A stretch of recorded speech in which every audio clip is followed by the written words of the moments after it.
Silicon city Bengaluru traffic ಸಿಟಿಯಾಗಿ ಬದಲಾಗ್ತಿದೆ.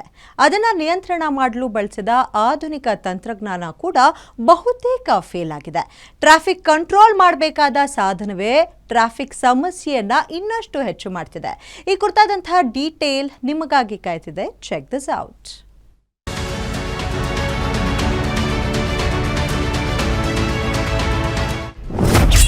ಬೆಂಗಳೂರಿನಲ್ಲಿ fail ಆದ ವಿಎಸಿ ಸಿಗ್ನಲ್. ಟ್ರಾಫಿಕ್ ಕಂಟ್ರೋಲ್ ಬದಲಿಗೆ ಟ್ರಾಫಿಕ್ ಹೆಚ್ಚಳ. ಹೊಸ ಟ್ರಾಫಿಕ್ ಸಿಗ್ನಲ್ಗಳಿಂದ ಸವಾರರು ಸಿಡಿಮಿಡಿ. ಬೆಂಗಳೂರಿನಲ್ಲಿ ವಾಹನಗಳು ಸಾಗರದ ಹಾಗೆ ತುಂಬಿಕೊಂಡಿವೆ. ಬೆಂಗಳೂರಿನ ಟ್ರಾಫಿಕ್ ಜಂಜಾಟದಿಂದ ಜನ ಬೇಸತ್ತು ಹೋಗಿದ್ದಾರೆ. ಇದಕ್ಕೆ ಸೊಲ್ಯೂಷನ್ ನೀಡೋಕೆ ವಿದೇಶದಲ್ಲಿ ಬಳಸುವ ಸಿಗ್ನಲ್ ಸಿಸ್ಟಮ್ ಬೆಂಗಳೂರಲ್ಲಿ ಅಳವಡಿಸಲಾಗಿದೆ. ಆದ್ರೆ ಈ ಸಿಗ್ನಲ್ಗಳು ಕೂಡ ಬೆಂಗಳೂರಿನ ಟ್ರಾಫಿಕ್ ನೋಡಿ ಬಹಳ ಸುಸ್ತಾಗ್ಬಿಟ್ಟಿದೆ. ಟ್ರಾಫಿಕ್ ಕಂಟ್ರೋಲ್ ಮಾಡಬೇಕಿದ್ದ ಸಿಗ್ನಲ್ಗಳೇ ಇದೀಗ ಜನರ ಪಾಲಿಗೆ ಶಾಪವಾಗಿದೆ.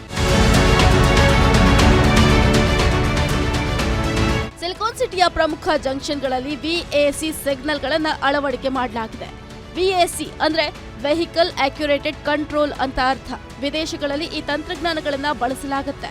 ಆದ್ರೆ ಅಲ್ಲಿನ ರಸ್ತೆ ವ್ಯವಸ್ಥೆಗೂ ಇಲ್ಲಿನ ರಸ್ತೆಗಳಿಗೂ ಭಾರಿ ವ್ಯತ್ಯಾಸ ಇದ್ದು ಬೆಂಗಳೂರಲ್ಲಿ ವಿಎಸಿ ಸಿಗ್ನಲ್ಗಳು ಕೈ ಕೊಡ್ತಿದೆ.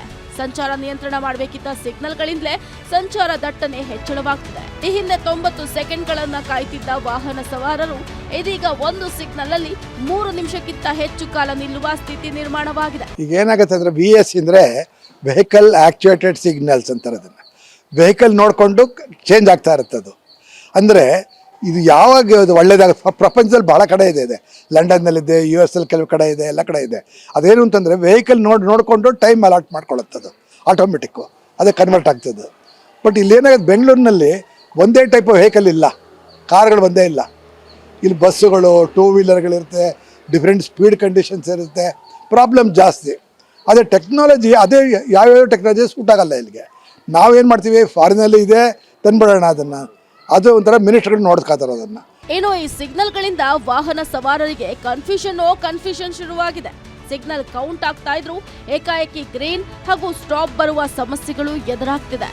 ಏನೋ ಈ ಸಮಸ್ಯೆಗೆ ಪ್ರಮುಖ ಕಾರಣವಾಗಿರೋದು ಇಲ್ಲಿನ ವಾಹನಗಳ ಪದ್ಧತಿ. Auto, car, bike, bus, truck ಹೀಗೆ ಅನೇಕ ವಿಧದ ವಾಹನಗಳು ಬೆಂಗಳೂರಿನ ರಸ್ತೆಯಲ್ಲಿ ಓಡಾಡ್ತಿವೆ. ಅದರ ಜೊತೆಗೆ ಲೇನ್ ಪದ್ಧತಿ ಇಲ್ಲದೆ ಈ ವಿಎಸಿ ಸಿಗ್ನಲ್ಗಳು ಬೆಂಗಳೂರಲ್ಲಿ ಫೇಲ್ ಆದಂತೆ ಕಾಣ್ತಿದೆ. ಜೊತೆಗೆ ಸಂಚಾರ ದಟ್ಟಣೆ ಹೆಚ್ಚಳವಾಗುವಂತೆ ಕಾಣಿಸ್ತಾ ಇದೆ. ವಿಎಸಿ ಫೇಲ್ ಆಗಕ್ಕೆ ಕಾರಣ ಇದೆ ಆಟೋಮೆಟಿಕ್ ಟೆಕ್ನಾಲಜಿ. ಇದು ಅದೇ ಆಟೋಮೇಷನ್ ಅಂತಾನೆ ಹೇಳ್ತೀವಿ ನಾವು. ಆದರೆ ಜನಗಳಿಗೆ ಒಂದು ತಿಳುವಳಿಕೆ ಮೂಡಿಸ್ಬೇಕು. ಅಟ್ಲೀಸ್ಟ್ ಹ್ಯಾಂಡ್ ಔಟು, ಪೊಲೀಸ್ನವ್ರು ನಿಂತ್ಕೊಂಡು ಏನೇನು ಮಾಡಬೇಕು, ವಿಎಸಿ ಅನ್ನೋದು ಸಿಸ್ಟಮ್ ಏನು, ಹೆಂಗೆ ವರ್ಕ್ ಆಗುತ್ತೆ, ಈ ನಮ್ಮದು ರೆಸ್ಪಾನ್ಸಿಬಿಲಿಟಿ ಏನು. ಇವಾಗ ಯಾರೋ ಹೊಸಬರ ಡ್ರೈವರ್ಗಳಿಗೆ ಅಥವಾ ಬಂದಿರೋರಿಗೆ ತಕ್ಷಣ ವಿಎಸಿ ಅಂತಂದ್ರೆ ಏನು ಅರ್ಥ ಆಗುತ್ತೆ? ಎಷ್ಟೋ ಜನಕ್ಕೆ ವಿಎಸಿ ಅಂದರೆ ಏನು ಅಂತಲೇ ಗೊತ್ತಿರೋದಿಲ್ಲ.